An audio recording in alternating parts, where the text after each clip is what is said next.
2009 সালের 25 এবং 26শে ফেব্রুয়ারি যাদেরকে হত্যা করা হয়েছে, আমরা আশা করি বর্তমান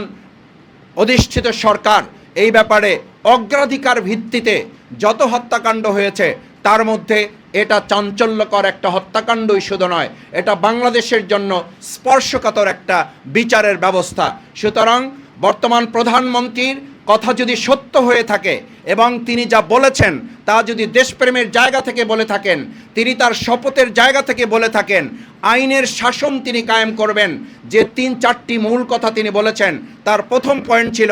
আইনের শাসন তিনি কায়েম করবেন। আমাদের বক্তব্য পরিষ্কার, আমরা দেখতে চাই এই 2009 সালের 25 এবং 26শে ফেব্রুয়ারি যে নির্মম এবং নৃশংস মর্মান্তিক হত্যাকাণ্ড সংগঠিত হয়েছে, কম সময়ের ব্যবধানে এই সমস্ত সেনা অফিসারদের পরিবারকে আশ্বস্ত করতে হবে, বিচার নিশ্চিত করতে হবে। বিচারহীনতার সংস্কৃতি থেকে আমাদের বাংলাদেশকে বের করে নিয়ে আসাই হবে আইনের শাসন কায়েমের প্রথম ধাপ।